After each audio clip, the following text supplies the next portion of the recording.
English writing tips की इस छोटी सी वीडियो में। और वीडियो को शुरू करने से पहले आपको दीपावली की हार्दिक शुभकामनाएं। और आपको जो है कुछ इस वीडियो में कुछ जो है वॉइस की दिक्कत आ सकती है, कुछ पटाखे वगैरह की आवाज़ आ सकती है। होप करते हैं आप अंडरस्टैंड करेंगे। आज को जो टॉपिक डिस्कस करने वाले हैं वो पास्ट इंडेफिनिट टेंस और प्रेजेंट परफेक्ट टेंस के बीच के डिफरेंसेस को देखेंगे। गाइज, आप लोग को जो इसका बेसिक अंडरस्टैंडिंग है, जो बेसिक से आप इसकी पहचान जानते हैं, होप करते हैं आप लोग उसको अच्छे से जानते होंगे। आज कुछ हम एडवांस लेवल पे बात करेंगे। देखिए, पास्ट इंडेफिनिट टेंस और प्रेजेंट इंडेफिनिट टेंस के जो बीच का जो माइनर सा डिफरेंसेस है वो केवल इतना है कि जब पास्ट इंडेफिनिट टेंस में भी क्या होता है, काम कोई ख़त्म हो चुका रहता है, और प्रेजेंट परफेक्ट टेंस में भी जो काम होता है वो ख़त्म हो चुका रहता है। फ़र्क दोनों में इतना है कि जो पास्ट इंडेफिनिट टेंस का काम ख़त्म हुआ रहता है उसका इफ़ेक्ट प्रेजेंट टेंस में नहीं दिखाई देता है, लेकिन जो प्रेजेंट परफेक्ट टेंस का काम ख़त्म होता है उसका इफ़ेक्ट प्रेजेंट में दिखाई देता है। इनको बेहतर समझने के लिए कुछ सेंटेंसेस को देख लेते हैं। यहाँ पे देखा क्या मैंने यह मूवी देख ली। अब इसको देखने से आप भली भांति समझ पा रहे हैं कि ये कौन सा टेंस है। आप लोग जो है इसकी पहचान तो जानते ही हैं कि इसमें जो है सब्जेक्ट है वर्ब की सेकंड फॉर्म लगेगी, अर्थात ये पास्ट इंडेफिनिट टेंस में होगा। तो आप सिंपली इसको ट्रांसलेट कर सकते हैं, आई वॉच्ड दिस मूवी। आपने इसको सिंपली से ट्रांसलेट कर लिया, इसमें कोई दिक्कत नहीं आई।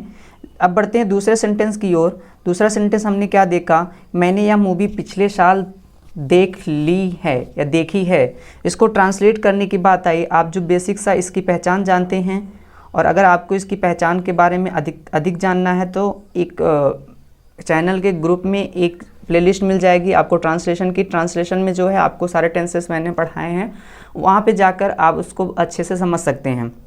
लेकिन ये जो बेसिक सा हमारा पहचानने का तरीका होता है वो सेंटेंस के अंतिम को देखते हैं। तो यहाँ पे क्या हो रहा है, देखने से लग रहा है कि प्रेजेंट परफेक्ट टेंस है, तो हम इसको सिंपली से कैसे ट्रांसलेट करते हैं, आई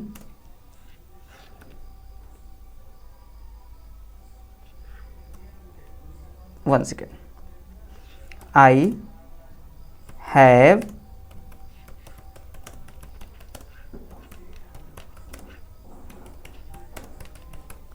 अगर आपको यही ट्रांसलेट करना हो तो आप आसानी से ट्रांसलेट कर लेंगे। लेकिन जो यहाँ पे हमको एडवांस चीज़ें सीखनी है वो हमने पहले ही डिस्कस कर ली है कि पास्ट इंडेफिनिट टेंस और प्रेजेंट परफेक्ट टेंस में क्या होता है। जो पास्ट इंडेफिनिट टेंस है उसमें काम जो ख़त्म हो चुका रहता है उसका प्रभाव प्रेजेंट में नहीं होता है, और प्रेजेंट परफेक्ट टेंस में क्या होता है, वो भी काम खत्म हो जाता है लेकिन उसका प्रभाव प्रेजेंट टेंस में रहता है। तो लेकिन इसको देखते हैं, जैसे सेंटेंस है, मैंने यह मूवी देख ली। तो इसको देखने से आपको क्या लग रहा है, मतलब कि अभी अभी देख ली, लेकिन इसमें तो कोई टाइम तो दिया नहीं गया है कब देखी है। लेकिन सेंटेंस को देखने से लगता है कि मैंने मूवी देख ली, मतलब उसका प्रभाव अभी है। और इस सेंटेंस को देखिए, मैंने यह मूवी पिछले साल देखी है। आपने यह मूवी पिछले साल देखी है, इसका काम खत्म हो चुका है, इसमें टाइम दिया है, पिछले साल मैंने देखी थी, उसका प्रभाव अब नहीं है। तो गाइस, जो जनरली हम इसको ट्रांसलेट करते हैं पास्ट इंडेफिनिट टेंस में, उसको हमको पास्ट इंडेफिनिट टेंस में नहीं करना है, इसको हमको ट्रांसलेट करना है प्रेजेंट परफेक्ट टेंस में। तो हम इसको ट्रांसलेट करेंगे, आई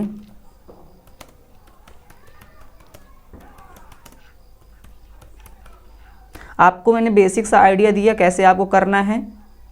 और इसको जो ट्रांसलेट हमने किया है प्रेजेंट परफेक्ट टेंस में, उसको हमको प्रेजेंट परफेक्ट टेंस में नहीं करेंगे। उसका सबसे बड़ा कारण हमने बताया क्या, इसका जो प्रभाव, जो काम का इफ़ेक्ट है वो अभी नहीं है, वो पास्ट में है और अभी नहीं है। तो इसको हम किस में ट्रांसलेट करेंगे, पास्ट इंडेफिनिट टेंस में। हमको इसमें करना क्या है, आई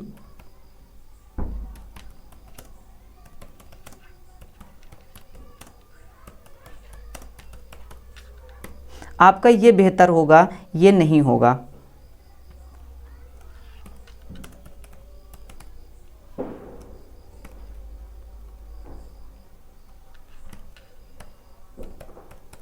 बेहतर क्या, एक्चुअली हम कह सकते हैं कि यही सही होता है, लिखना सही नहीं होता है। इनको जो है समझते हैं, कुछ हम इनको कुछ कीवर्ड्स हैं इनको समझ लेते हैं। आखिर जो हमने यहाँ ऊपर डिस्कस की वही चीज़ें हमने यहाँ पर लिख कर बताई है कि जो reporting of past event that can not be change, जो आपके पास्ट इवेंट को चेंज नहीं किया जा सकता, उसका ट्रांसलेशन हम पास्ट इंडेफिनिट टेंस में करते हैं। लेकिन जो पास्ट इवेंट है that have an impact on the present, ऐसा पास्ट इवेंट जिसका इम्पैक्ट अभी भी है, उसको हम ट्रांसलेट करते हैं प्रेजेंट परफेक्ट टेंस में। इसको बेहतर समझने के लिए कुछ हमारे पास कीवर्ड हैं।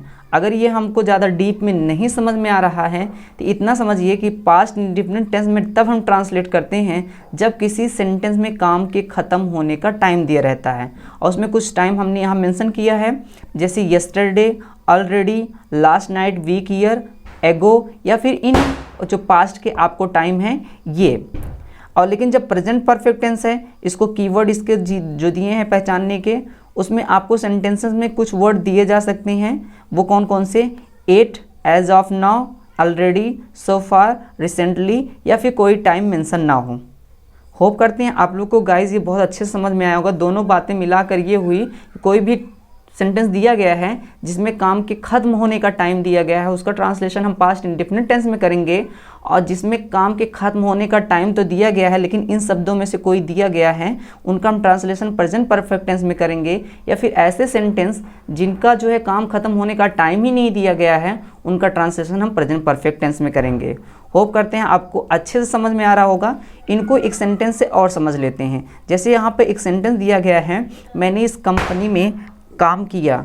इसको ध्यान समझिएगा, इसमें जो काम हो रहा है ये पास्ट में हो चुका है, लेकिन यहाँ पर कहीं दूर दूर तक क्या है, काम के होने का समय नहीं दिया गया है। हमने कहा जब काम के होने का समय ना दिया गया हो, उसको हम ट्रांसलेशन प्रेजेंट परफेक्ट टेंस में करते।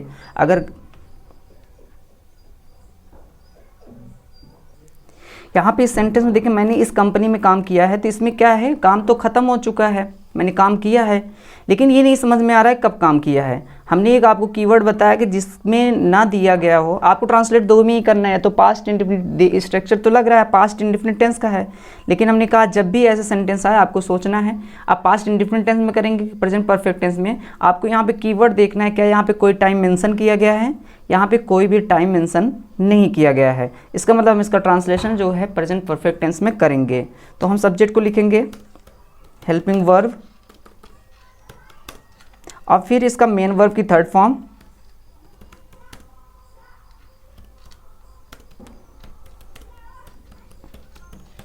आसानी से हमने कर लिया, I have worked in this company. लेकिन इसमें एक गलती है, यहाँ पे देखेंगे प्रीपोजिशन इन लगा है। मतलब होता है जब इन जो शब्द है ये दिखाता है आपकी फिजिकल लोकेशन को, मतलब आपने इस कंपनी में काम किया है, मतलब कंपनी के अंदर काम किया है। क्या ऐसे सेंटेंस में कहीं भी आपको लग रहा है कि आपने कंपनी के अंदर बैठ के काम किया है? इन आपकी जो है फिजिकल लोकेशन को दिखाता है। इसका मतलब अगर हम यहाँ इन लगाएंगे तो ये हो जाएगा कि हमने कंपनी के अंदर काम किया है, लेकिन इससे कोई कहीं जानकारी नहीं मिल रहा है कि हमने कंपनी में काम किया है, कि वर्क फ्रॉम होम किया है, कि मैंने बस कंपनी से जुड़ा रहा कहीं काम किया है। इससे कोई भी क्लियरेंस नहीं मिल रही है। मतलब यहाँ पे इनको लगाना पूर्णतः गलत है। तो यहाँ हम इनको हटा करके हम लगाएंगे विथ। कहीं भी गाइज ऐसे सेंटेंसेस आते हैं जहाँ पे इनका हम यूज करेंगे तो जाहिर सी बात है वो आपको फिजिकल अपीयरेंस को दिखाएगा कि आप उसके कंपनी का अंदर ही जाके काम किए हैं। आपका ये सेंटेंस पूर्ण रूप से क्या है, सही है। अब बढ़ते हैं दूसरे कॉन्सेप्ट की ओर, जो इस कॉन्सेप्ट को सीखने वाले बहुत बेहतर कॉन्सेप्ट है गाइज। आप में से अधिकतर लोगों को ये चीज़ें पता होंगी, और इन सेंटेंस को, इन जो कॉन्सेप्ट सीखने वाले इन सेंटेंस के जरिए सीखते हैं। क्या आपने यह समाचार अभी तक नहीं सुना? अब यहाँ पे हमको क्या करना है, इसको ट्रांसलेट करना है। ये पिछला ही है, क्या आपने जो है यह समाचार अभी तक नहीं सुना। अब इसकी बात करेंगे कि अभी तक ये शब्द आया है। अब हमको ट्रांसलेट करने की बात है, या तो हम इसको पास्ट इंडेफिनिट टेंस कर सकते हैं या तो प्रेजेंट परफेक्ट में कर सकते हैं। लेकिन जो ये अभी तक है, इस शब्द का जो इंग्लिश होती है वो एट होती है, और हमने यहाँ कीवर्ड में बताया है कि जब एट आ जाते हैं तो प्रेजेंट परफेक्ट टेंस में हम इसका ट्रांसलेशन करते हैं। तो यहाँ पे हम पास्ट इंडेफिनिट टेंस में नहीं ट्रांसलेट करेंगे। तो हम आपको इसको लिखेंगे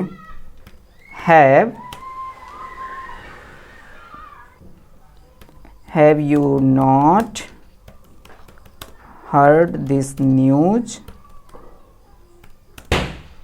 एट। इसमें सेंटेंस देखने से तो लग रहा है ना क्या आपने अभी तक नहीं सुना है, मतलब इसका काम अभी जो है, इसका जो काम का प्रभाव है वो प्रेजेंट में हो सकता है, इसीलिए हमने इसको ट्रांसलेट किस में किया है, प्रेजेंट परफेक्ट टेंस में किया है। अब आगे सेंटेंस में बढ़ते हैं। अगला सेंटेंस क्या है हमारा, क्या आपने यह समाचार कल नहीं सुना। देखिए यही हमने घुमा के कर दिया है, मतलब जो काम कल हो चुका है वो अब नहीं हो सकता है। तो हम यहाँ लिखेंगे डिड यू नॉट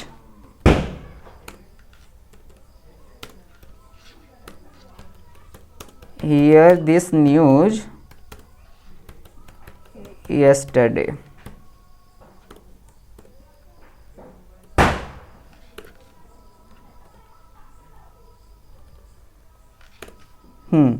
आपको ये बहुत अच्छे से समझ में आया होगा। इसका थोड़ा सा हम कलर चेंज कर देते हैं, थोड़ा डिफरेंट रहेगा, नहीं तो थोड़ा सा कन्फ्यूजन आ सकती है। एक मिनट, इसका भी चेंज कर देते हैं।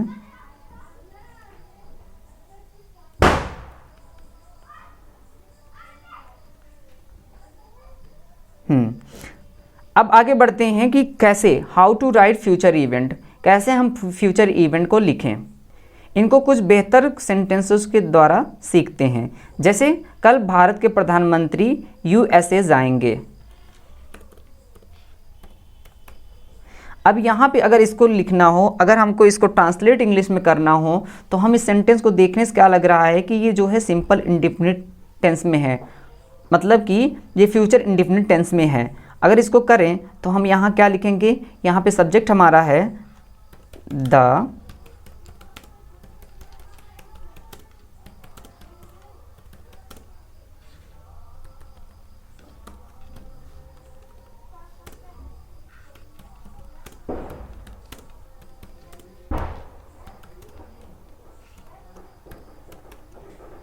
अगर इसको हमको ट्रांसलेट करना होता तो हम बेसिकली ऐसे ही ट्रांसलेट कर देते, the prime minister of India will go to the USA.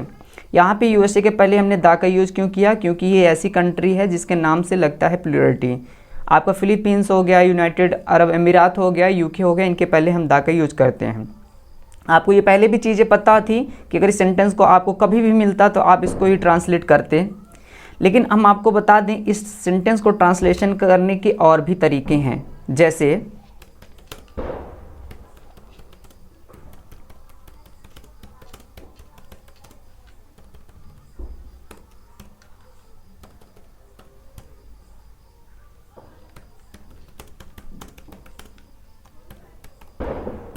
ये the prime minister of India goes to the USA. इसके और तरीके हैं लिखने के, आप ऐसे भी लिख सकते हैं।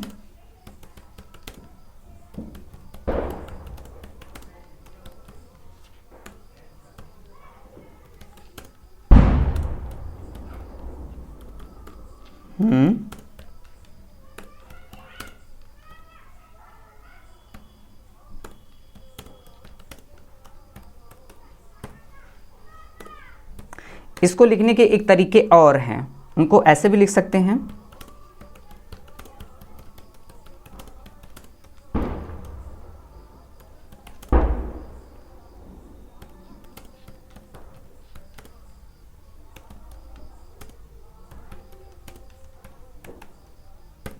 इनको जो सेंटेंस है, ये जो कल हमने लिखा, कल भारत के प्रधानमंत्री यूएसए जाएंगे, इनके जो सेंटेंस को लिखने के जो है कितने तरीके हैं आपके पास 4 तरीके हैं। अब ये बात आती है कि आखिर सर हम इनको कैसे लिखें, मतलब हमको मोस्ट प्रेफरेबल कौन सा सेंटेंस होगा।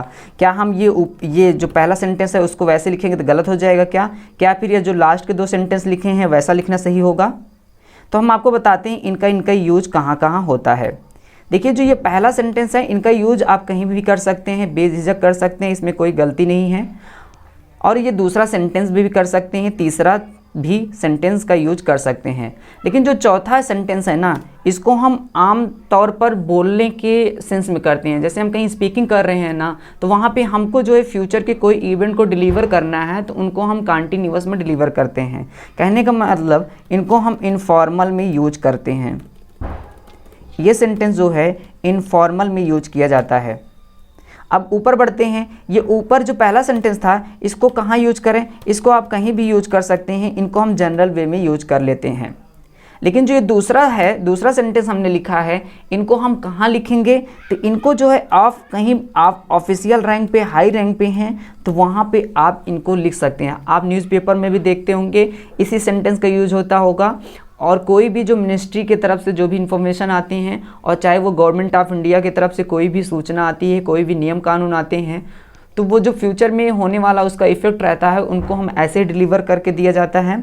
और जो ये तीसरा सेंटेंस है, इसका यूज कहाँ किया जाता है, इसका यूज किया जाता है शेड्यूल में। कहने का मतलब कोई काम ऐसा है जो कि शेड्यूल है, मतलब उसका शेड्यूल बनाया गया है कि ये इतना ही तारीख का होने वाला है या ऐसा है, तो उनका यूज हम यहाँ करते हैं।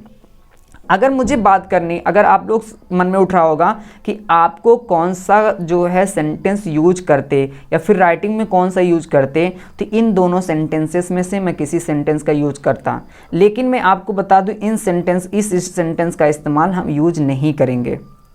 अब देखिए, इनको और बेहतर समझने के लिए एक सेंटेंस और लेते हैं। कल इसरो अपनी सैटेलाइट लॉन्च करेगा। इनको देखते हैं तो यहाँ पे क्या हो गया हमारा, इसरो विल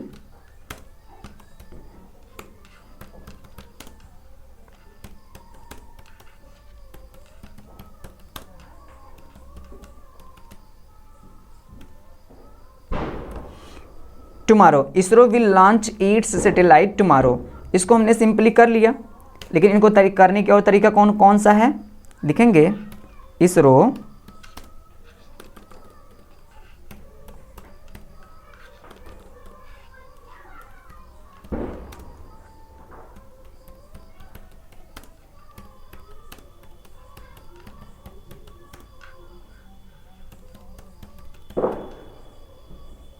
एक तरीका ये भी है।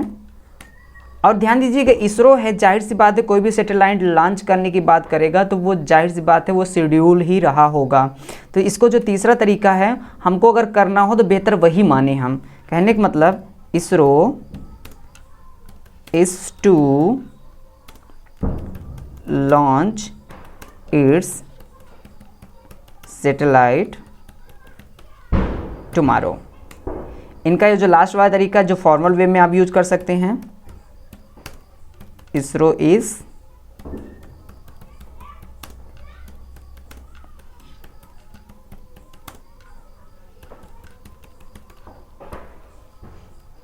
आपने जो यहाँ पे दो चीज़ें सीखी हैं। एक चीज़ें सीखी कि आपको कैसे आइडेंटिफाई करेंगे डिफरेंसेस पास्ट इंडेफिनिट टेंस और प्रेजेंट परफेक्ट टेंस के बारे में।